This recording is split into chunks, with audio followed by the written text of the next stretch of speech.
네오비 21기 남윤식입니다. 지금부터 다시 부동산을 생각한다. 이 책의 원포인트 레슨을 겸해서 저의 이제 부동산 경험에 대해서 이제 시작하겠습니다. 최상욱 씨가 이제 저자죠. 근데 이 최상욱 씨는 부동산 시장의 프레임이 달라졌다. 이제 프레임이 이거예요. 이거 프레임. 그죠? 이 틀이 달라졌어요. 보는 시각이. 근데 이제 최상욱 씨는 이제 이런 사람이에요. 넘어가겠습니다. 이제 이 사람이 얘기한 게 정책이 이제 시장을 결정한다는데 지금 85제곱미터 초과 전용, 그 다음에 6억 원 초과 이제 이쪽으로 집중한다. 이런 내용이죠. 근데 지금 1주택자가 우리가 보실 게 1주택자는 저기 2주택이 될 수도 있고 3주택이 될 수도 있잖아요. 다주택이 될 수 있는데 지금 이 정책 때문에 1주택자가 1주택을 유지하는 거예요. 양도세를 안 내거나 어쨌든 세금을 줄이기 위해서 다주택을 안 만드는 거예요. 그래서 이쪽으로 가는 거예요. 그래서 뭐 30억짜리 이런 게 잘 팔리는 거죠. 뭐 20억 이상 그런 것들이 잘 팔리고 또 이제 이게 제 개인적인 생각은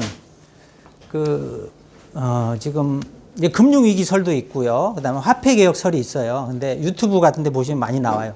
근데 화폐개혁설이 있어서 이쪽으로 갈 수도 있습니다. 근데 그 전에 금융위기가 터질지 모르겠어요. 아까 중국발 위기가 올해는 안 오고 뭐 내년이나 내후년에 만약에 온다 그러면 이제 그 이후에 또 화폐개혁이 오지 않나 이제 그런 설도 있고 막 그렇습니다. 그거는 모르잖아요. 미래는 모르겠고. 그리고 이제 이미 집이 있는 사람, 그러니까 1주택에서도 일이 갈 수도 있겠죠. 투자 수요가. 이미 집이 있는 사람들은 이미 집이 있으니까 계속 사는 거예요. 계속 사는데 이제 중소형으로 가는 거예요. 85제곱미터 이하로 가는데 그것도 6억 원 이하로 가는 거예요. 그래서 이 사람들은 그러니까 이 책에서는 그러니까 경기도 사라 이런 식이잖아요. 서울 사지 말라. 서울은 지금 대출이 40%밖에 안 나오니까 지금 서울 평균 가격이 8억이 넘더라고요. 그러면 86, 48. 한 5억은 있어야 사는 거예요. 서울 집 한 채 살려면. 부담스럽죠. 자, 그 다음에 연도별 택지 지정 및 공급 추이인데 지금 제 책을 그냥 이제 복사했습니다.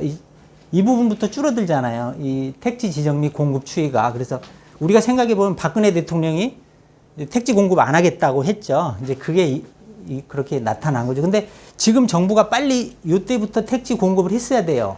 이때부터 해야 되는데 지금 18년도에 공급을 시작합니다. 지금 18년도에 남양주 왕수 하남 교산 이제 이렇게 발표하고 지금 2020년 전후 증가가 예상된다. 이렇게 그랬죠. 근데 지금 2016년에 이제 큰 폭으로 개발 분양이 큰 폭으로 감소했죠. 그러니까 외곽 지역에서 분양하는 게 감소 시작했어요. 2016년. 그러자 2016년에 바로 서울시나 뭐 부산시, 대구시 이런 데가 상승 랠리가 시작된 겁니다. 그러니까 지금 우리가 이제 알아야 될 거는 배추 파동 아시죠? 올해 배추 파동이 나면 그러니까 올해 배추를 갈아엎으면 내년에는 배추값이 오릅니다.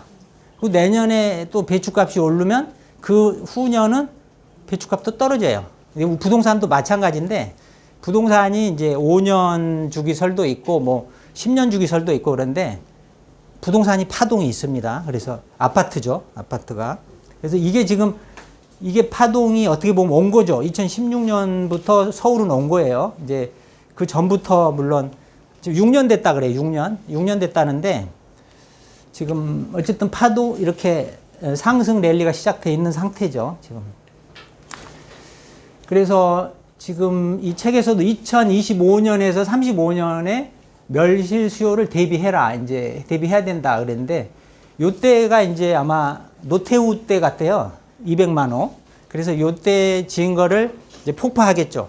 폭파하고 이제 다시 이제 올리면 그러면 이게 이주 수요를 감당을 해야 되잖아요. 그래서 요때 2025년에서 35년 요때 상승할 수밖에 없다. 이제 그런 내용이죠.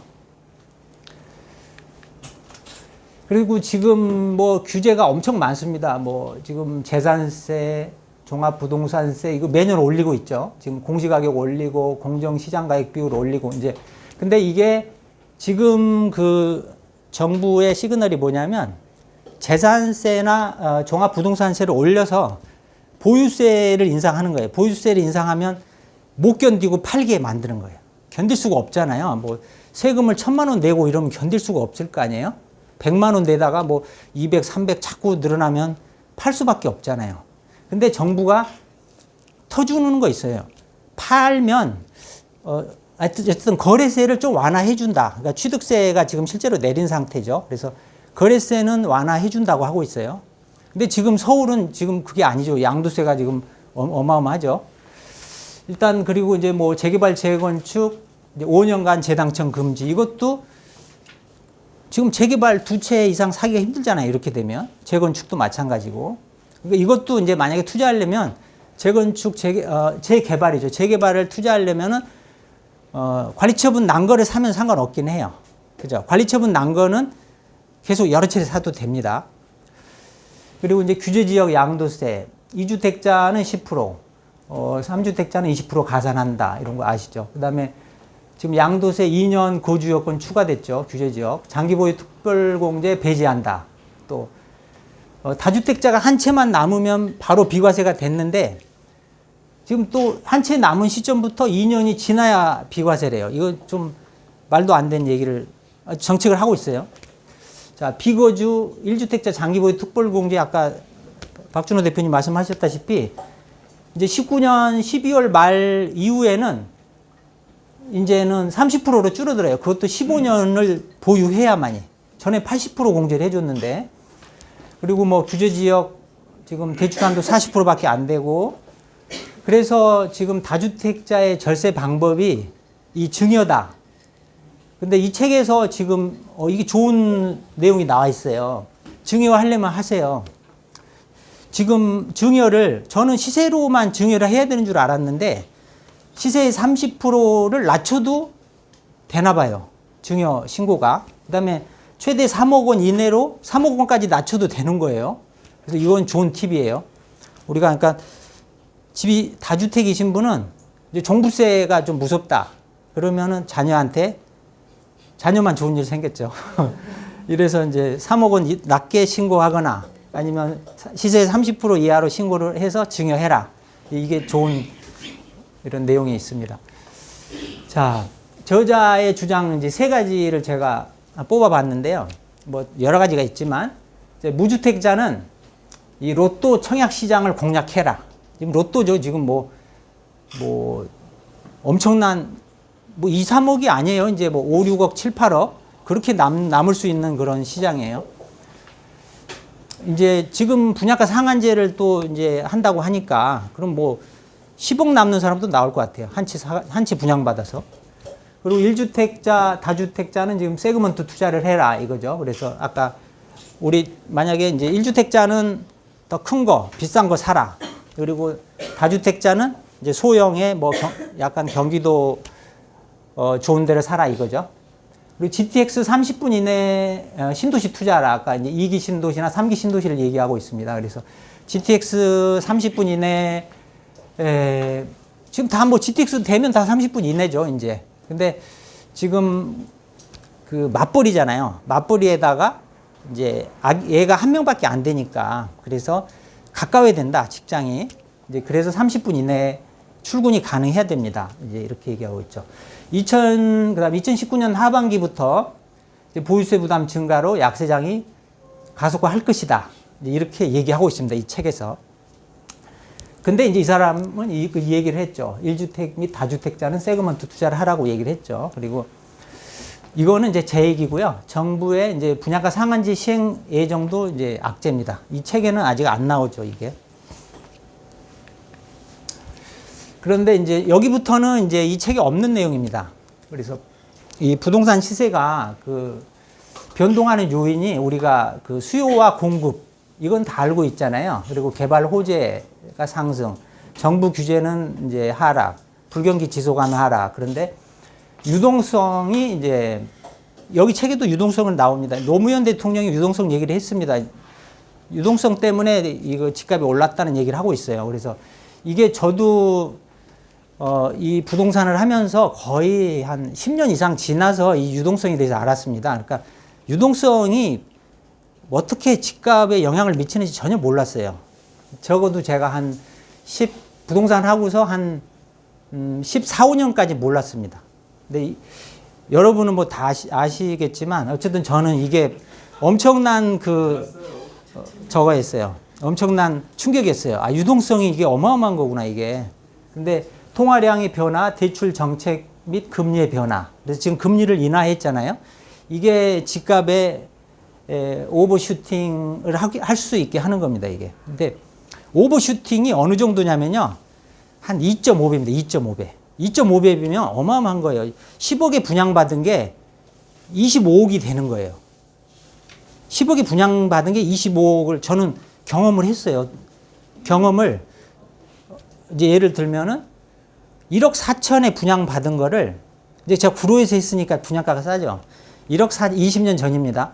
1억 4천에 분양받은 거를, 한 4억까지 가더라고요. 1억 4천. 대개 2.5배 이상 넘었죠. 그래서 제가 그만뒀어요. 너무 불안해. 이제 겁나서 못 하겠어요. 3배 이상 올라버리니까, 뭐 3배 이렇게 오르니까 못 하겠더라고요. 그리고 이제 이렇게 넘어가고요. 이제 저평가 인식 시는 반등한다. 근데 이제 오버슈팅에 대해서 좀 이따 나옵니다.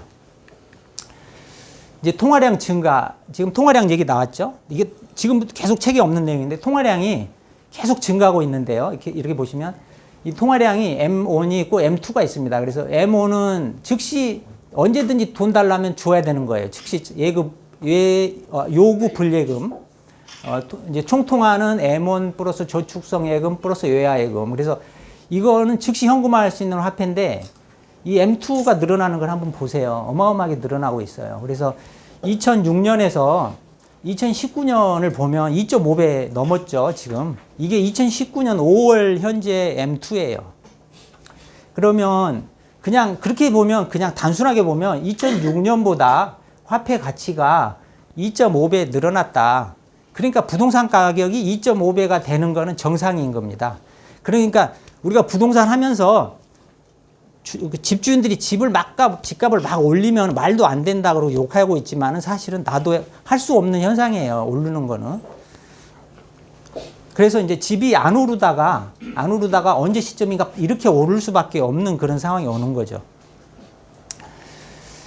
이제 이게 아파트값 오차 파동이라는 책에 나와 있는 내용입니다. 근데 이거를 제가 2001년도쯤에 이 책을 읽고서 이 집값의 오르는 폭을 보고 깜짝 놀랐어요. 여기서 아까 2.5배 제가 말씀드렸잖아요. 그냥 여기서 여기 딱 2.5배잖아요. 여기서 여기 정확하게 2.5배예요. 여기서 여긴 3배죠. 근데 여기서 여기가 2.9배예요. 그런데 요때가 이제 이렇게 뭐 유동성이 있었던 거예요. 이때 계속 유동성이 증가했기 때문에 이렇게 올랐는데 이 이후에는 이 최명철 저자인데 이 이후에 내용 책을 쓴 건 없어요, 이분이. 근데 이 책이 아시다시피 뭐 한 15,000원 하는 책일 거예요. 근데 실제로 살려면은 뭐 12만 원 이상 하는 거 아시잖아요, 이 책이. 그래서 투자자들이 아마 이 책을 다 봤다는 것 같아요, 거의 다. 우리가 네오비에서도 이 책을 보셨죠, 그때? 그러니까 어쨌든 보셨죠. 자, 그래서 아파트 평당 가격이 전 고점에 2.5배가 되면 상투다. 이제 그렇게 제가 정의를 해봤고요. 2.5배가 되면 꺾일 가능성이 높다. 이렇게 되면요, 요 정도 되면 안 삽니다. 거래가 안 돼요, 거의. 거래 안 되다가 이제 꺾이죠. 그럼 이 이후에 어떻게 됐는지가 또 나와요. 제가 찾아봤습니다. 정확하게 2.5배에서 꺾였습니다. 2.5배가 되는 게 1,812만 원인데, 이제 서울시 평당가예요. 부동산 114 자료입니다. 자, 그러면 아까 그 시점에 자, 요때 제가 중개업을 하고 있었잖아요. 요때 제가 이렇게 희미하게 표시를 해놨죠. 근데 제가 2.5배가 갈 수 있다 이런 소리를 했더니 다 미쳤다고 다 그래요. 고객들이 미쳤구나 얘가 이제 소개만 시키려고. 그런데 이게 현실이 됐어요. 진짜로. 현실이 돼서 2.5배가 온 거예요. 2009년도에.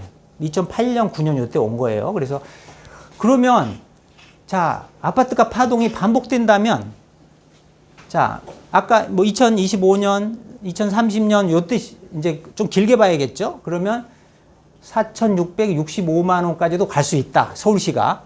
이게 경기도 아닙니다. 이 서울시가 이렇게 갈 수 있다. 근데 좀 약하게 봐도 그냥 우리가 약하게 보자. 그러면 2배가 가면 3,732만 원까지 갈 수 있다. 이게 이런 게 나옵니다. 근데 지금도 미쳤구나. 이제 이럴 수가 있죠. 근데 지금 그러면 이게 얼마예요? 다 저기 30평대 다 10억 넘어간다는 얘기 아니에요. 이렇게 되면. 자, 그래서 이제 이제 지금부터는 저의 실패 사례를 말씀드리겠습니다. 제 실패 사례인데 이거는 이제 제가 투자한 건 아니고 저희 어머니가 투자를 하셨는데 지하에 푸드코트 분양을 받았어요. 근데 제가 이거를 왜 넣냐면 여러분들이 그 지분 상가, 이 칸막이가 없는 상가예요. 칸막이, 벽이 안 막아진 거. 이거는 투자하지 마셨으면 하는 거예요. 이게 6,800에 분양을 받았는데 20년 만에 제가 정리를 했는데 한 뭐 1,000만 원도 못 받은 것 같아요. 그렇게 정리하고 그 상가가 이제 형성도 안 되고 지금 전체가 사우나를 하고 있지만 이런 사례가 있습니다. 그래서 뭐 6분의 1도 안 되게 정리했죠. 그리고 이제 이 평택의 원룸 부지를 제가 한번 샀다가 팔은 적이 있는데 제가 이제 사긴 잘 샀어요. 이제 법원 앞인데. 근데 요게 건축을 딱 하려고 하니까 원가가 한 16억이 되는 거예요. 그래서 제가 토지 값은 한 4억 정도인데 건축을 하니까 16억이 되는 거예요. 이제 계산해 보니까. 그래서 제가 과감하게 팔았어요. 거의 원가에 팔았는데 제가 이제 왜 이 얘기를 하냐면 제 용량이 10억이었더라고요. 10억. 그러니까 제가 10억이 이거 10억이 넘어가네? 그러면 이게 나중에 팔릴까? 이 생각을 하니까 못 짓겠더라고요. 그러면서 정리를 했는데 삼성전자 호재가 있음에도 불구하고 이제 이건 실수했죠. 그러니까 이게 땅값이 이제 많이 올랐고 어쨌든 실수한 케이스예요. 그러니까 내 용량이 작으면 돈 벌기 참 힘들더라고요. 내 한도가 10억이었어요. 이거를 20억, 30억 올려야 되는데 아직 못 하고 있어요. 자, 그 다음에 제가 부천 중동 레미안을 분양을 받았어요. 분양을 받았는데 단기 매도했습니다. 단기. 이제 장기 매도했으면 지금 피가 2억이 넘겠죠. 근데 입주한 지 지금 4년 돼요. 근데 이거를 6개월 만에 단기 매도했는데 피 300에 던졌어요. 그래서 여러분들이 단기 매도 하지 마시라. 단기 매도. 분양받으면 단기 매도 하지 마세요. 단기 매도 제가 몇 번 해서 다 별 볼 일 없어요. 지나고 보면 몇 억인데 몇백에 던지고 뭐 2, 3천에 던지고 이래서 제가 단기 매도 하지 마라. 분양은 아까 HUG가 낮게 눌러서 분양가 나온 거니까 분양가 싼 거잖아요. 그러니까 우리도 지금 공부하면서 알고 있잖아요. 그래서 분양받으면 좀 길게 가져가시라고. 그리고 제가 파주시 토지를 공동 투자를 해봤어요. 임야 개발로. 근데 박준호 강사가 있어요. 그분하고 같이 10명이 투자를 했는데 여기 이제 원가를 다 못 찾고 끝냈어요. 그러니까 이게 왜냐하면 명의를 할 수가 없어요. 파주시가 옛날에. 이때 노무현 대통령 때인데. 예. 그리고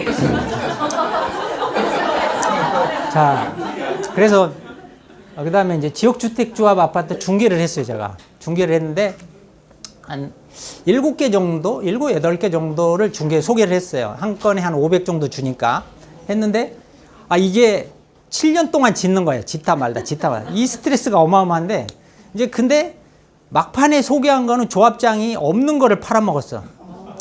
그런데 이제 조합장은 이제 튀고 결국은 이제 LIG 건설인데 리가 LIG 건설에 갔더니 5천만 원을 더 내라는 거야. 이제 입주는 시켜주겠대. 입주는 시켜주는데 5천만 원 더 내라 그래서 결국은 5천만 원 물어줬어요. 제가.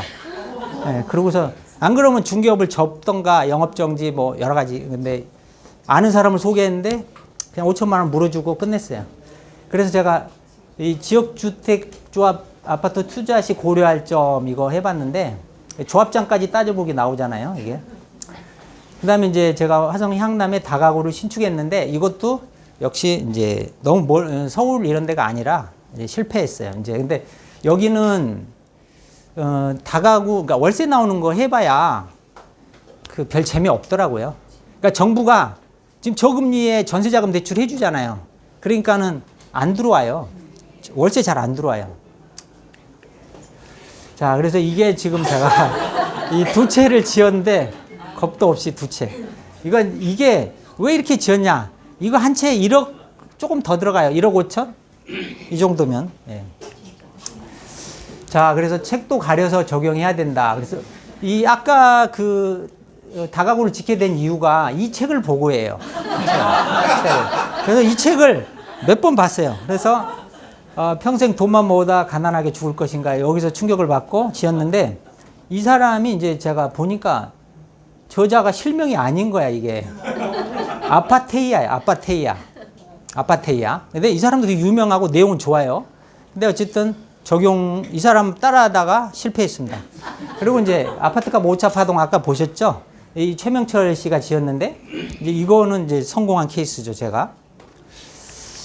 자, 그래서 이제 성공한 케이스가 이제 제가 분양권 투자로 내 집 마련해서 이제 이거는 2억 2천에 샀던 거를 이제 6억 5천까지 꼭지점을 경험하고 약 3배 정도 꼭지점 경험하고 이제 5억 2천에 매도를 한 사례입니다. 그래서 이제 성공한 케이스고 재개발 투자로 내 집 마련. 재개발은 지금 제가 살고 있는데 약 한 6억 정도 투자해서 한 11억 정도 하고 있습니다. 시세는 지금. 그리고 단지 내 상가 투자는 이제 근린 상가는 아니에요. 단지 내 상가는 이제 뭐 몇천씩은 남더라고요. 그렇게 규모가 있는 그런 이제 상가 투자를 했었고요. 근데 경매 투자도 해봤는데 경매 투자는 한 6번 정도 제가 낙찰을 받은 것 같아요. 6번 정도 받았는데 그렇게 고생한 거에 비해서 재미가 그러니까 벌긴 벌었는데 그렇게 별로 하고 싶지 않아요. 이제 너무 힘들어가지고.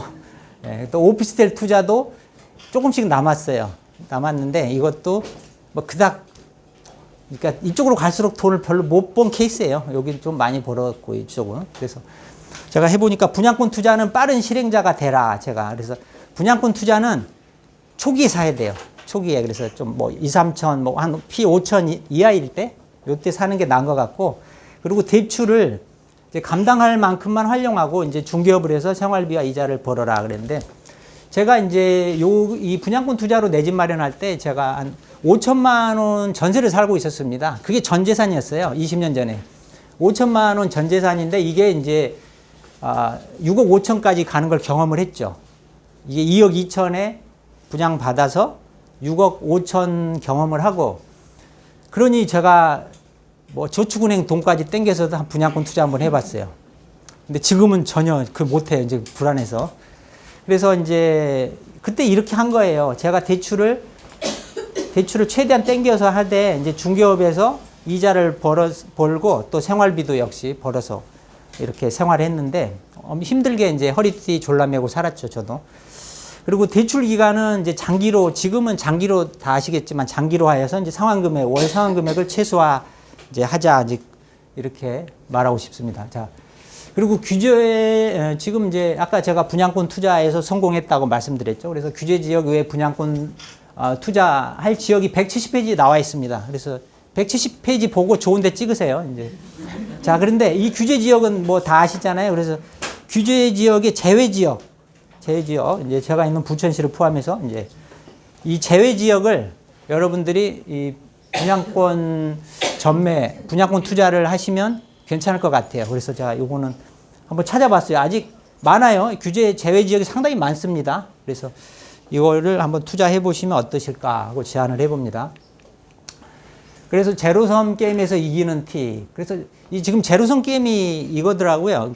아시지만 이제 내가 돈을 1억을 벌었다. 그럼 누군가는 1억을 손해보거나 뺏겼어요. 그러니까 참 안타까운 일이죠. 그래서 여러분들이 이제 아침에 나오면서 이 제로섬 게임에 대해서 제가 이해를 확실하게 했는데 5시에 일어났는데 아들이 5시에 일어나는 거예요.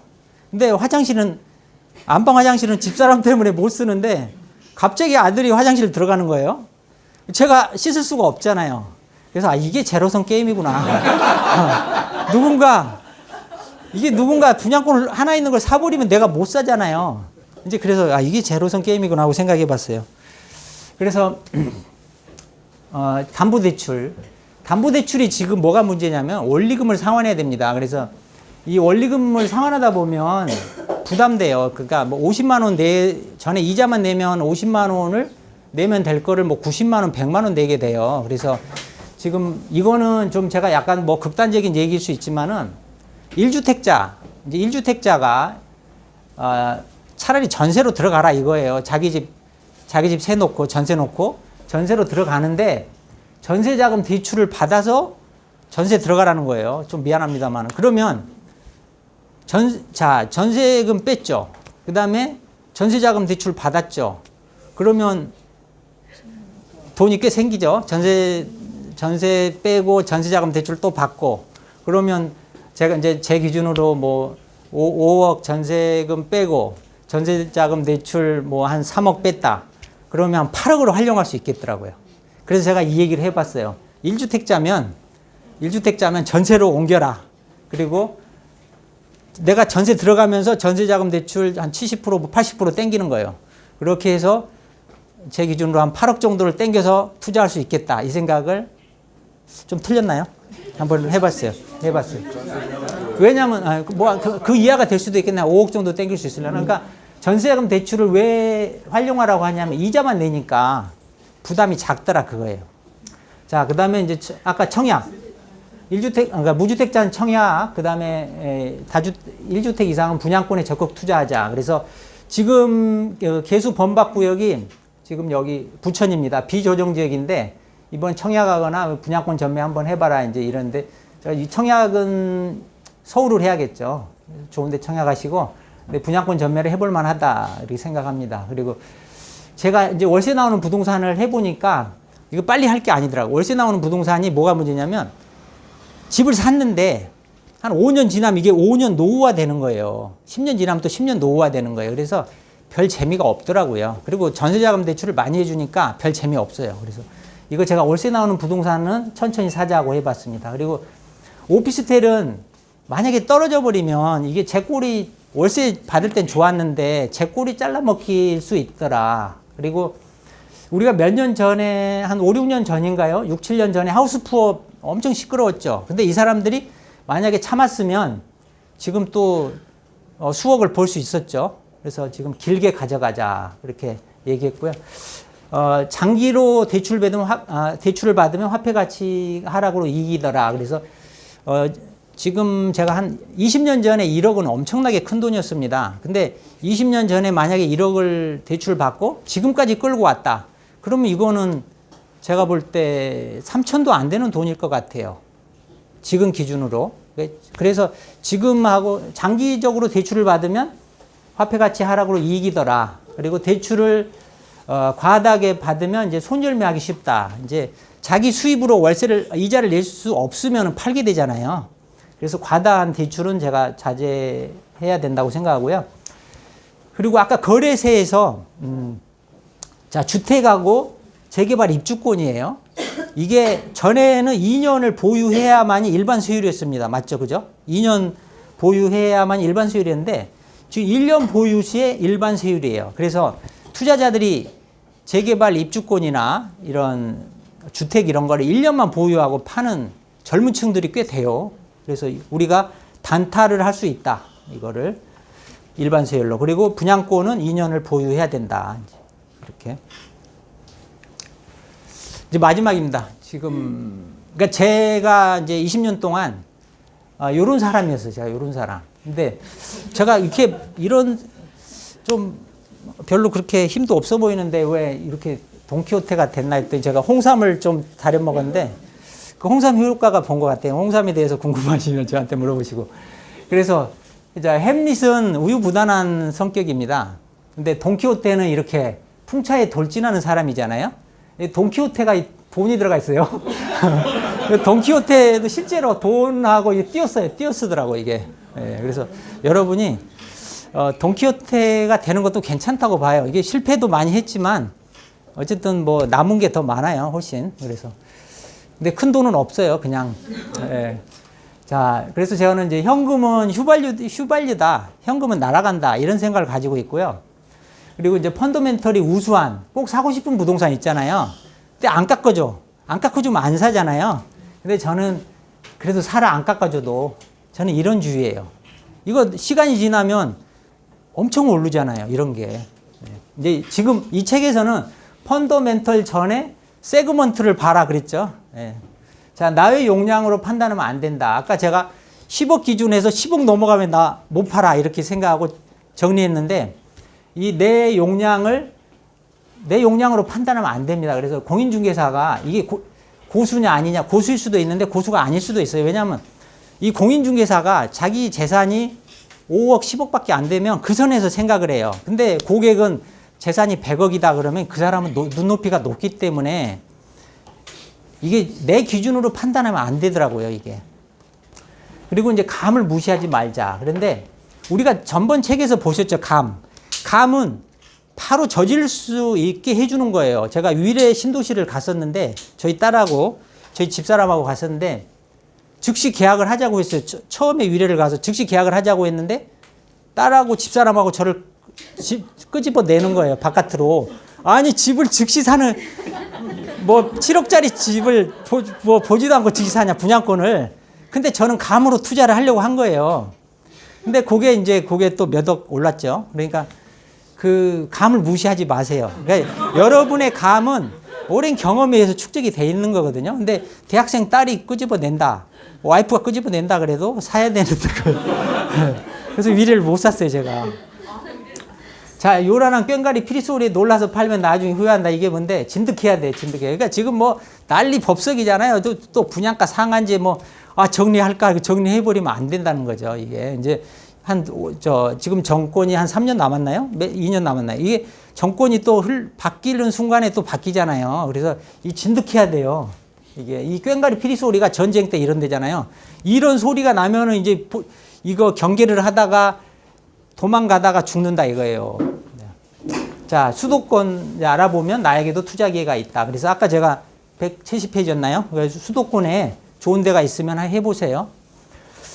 그리고 이제 레버리지를 활용하자 그랬습니다. 그래서 레버리지는 이제 전세 안고 갭 투자나 대출 끼고 분양권 투자나, 그래서 분양권 투자는 부천 같은 경우는 이제 4억짜리를 산다 그러면 계약금 4천에 프리미엄 한 3천 주면 한 7천에 살 수 있잖아요. 이런 레버리지를 활용하자. 그리고 이제 하이 리스크 하이 리턴, 이거를 속지 말자는 얘기를 해봤어요. 그래서 이 하이 리스크 하이 리턴은 우리나라에서는 참 맞다고 얘기를 하는데 이게 탐욕을 이용한 꼬드김이랍니다, 이게. 그래서 이거는 이제 부천대 교수님이 하신 말씀이 저한테 들려주신 얘기인데, 이게 우리는 해석을 이렇게 한대요. 리스크가 크면 많이 번다. 이렇게 우리는 해석을 한대요. 근데 영어는 그렇게 해석 안 한다는 거예요. 영어는 많이 돌아오는 거는 리스크 크다, 이거라는 거예요. 그러니까 잘 생각해 보세요. 삼성전자가 돈 많이 벌죠. 돈 많이 버는데 삼성전자가 지금 하이 리스크가 있다는 거예요. 삼성전자 지금 힘들잖아요. 지금 원료가 지금 들어올지 안 들어올지. 그러니까 우리가 그 리스크 큰 거 조심해야 된다 이겁니다. 그래서 저처럼 실패를 많이 하시면 안 되겠죠. 그래서 제가 뭐 지역조합 아파트가 이런 케이스예요. 그래서 이렇게 해서 마감하겠습니다.